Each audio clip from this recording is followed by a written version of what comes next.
Assalamualaikum warahmatullahi wabarakatuh. Nama saya Lano Herul Hadi dari Prodi Teknik Sipil Fakultas Teknik Unizar Mataram. Saya di sini akan mengerjakan tugas kewirausahaan 2. Nomor 1, usaha konstruksi infrastruktur. Bisnis ini melibatkan pembangunan infrastruktur umum seperti jalan raya, jembatan, bandara, pelabuhan, dan jaringan transportasi lainnya. Biasanya, proyek-proyek infrastruktur ini dibiayai oleh pemerintah atau perusahaan besar dan memiliki dampak besar untuk perkembangan ekonomi suatu daerah. Langkah-langkah mendirikan atau tahapan pendiriannya. 1. Menentukan jenis badan usaha yang tepat. Langkah pertama dalam mendirikan badan usaha jasa konstruksi adalah menentukan jenis badan usaha yang sesuai dengan kebutuhan bisnis Anda. Seperti yang telah disebutkan sebelumnya, pilihlah badan usaha yang bisa berupa PT, CP, atau koperasi, tergantung pada modal rencana jangka panjang bisnis Anda. 2. Mengurus izin sertifikasi yang diperlukan. Setelah menentukan jenis badan usaha, langkah selanjutnya adalah mengurus semua izin dan sertifikasi yang diperlukan. 3. Membangun tim dan mengelola sumber daya. Setelah badan usaha dan izin sudah lengkap, langkah berikutnya adalah membangun tim yang solid untuk menjalankan proyek-proyek konstruksi. Apa kendala yang dihadapi saat memulai suatu usaha? 1. Kesulitan dalam mengurus perizinan. Salah satu kendala yang sering dihadapi oleh pengusaha dalam proses pendirian PT adalah kesulitan dalam pengurusan perizinan. Proses perizinan sering sekali melibatkan sebagai instansi pemerintah dan memerlukan suatu waktu yang lama. Namun, dengan memahami syarat mendirikan PT secara menyeluruh, Anda bisa mengantisipasi kendala ini dan mempercepat proses pengurusan izin. Kedua, keterbatasan modal dan memenuhi persyaratan. Keterbatasan modal awal sering terjadinya kendala dalam pendirian PT. Banyak pengusaha yang tidak menyadari bahwa syarat mendirikan PT untuk usaha jasa konstruksi memerlukan modal yang besar.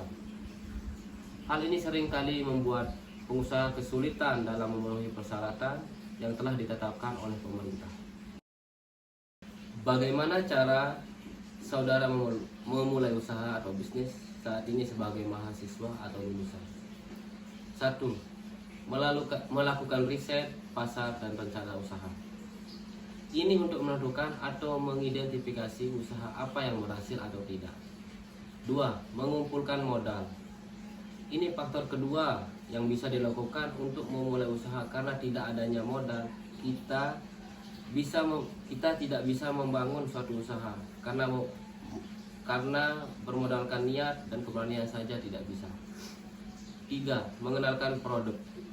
Ini dilakukan agar proses produk usaha Anda bisa dikenal dan diterima konsumen, dan menjelaskan produk yang akan kita jual ke konsumen. 4. Membangun relasi ke teman-teman.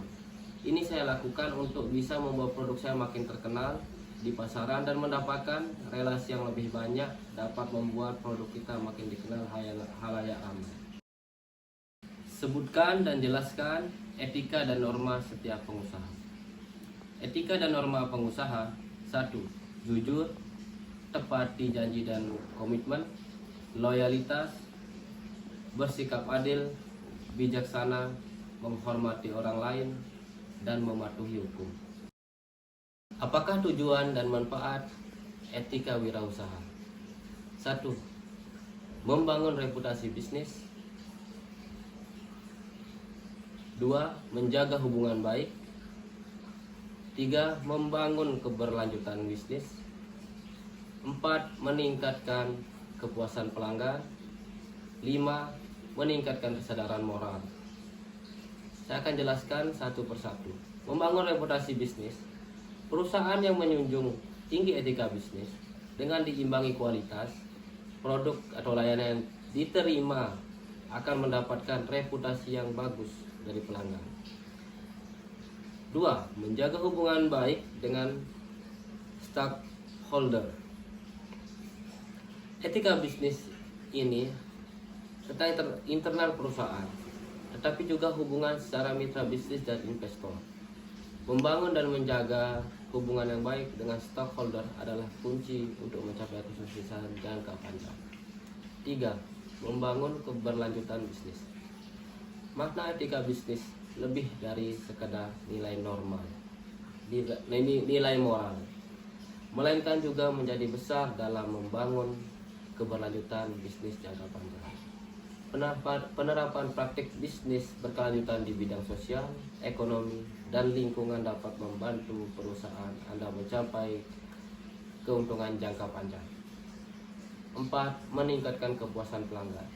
Penerapan etika bisnis memainkan peran penting dalam meningkatkan kepuasan pelanggan.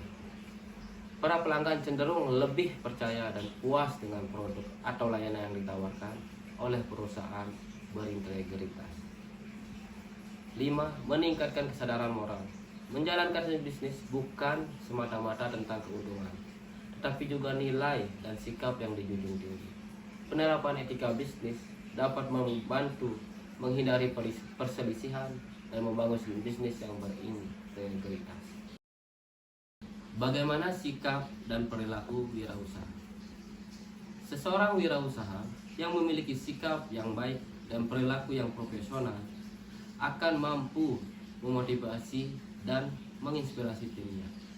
Mereka juga akan mampu menciptakan budaya kerja yang inklusif dan kolaboratif, yang pada akhirnya akan meningkatkan kinerja dan produktivitas tim.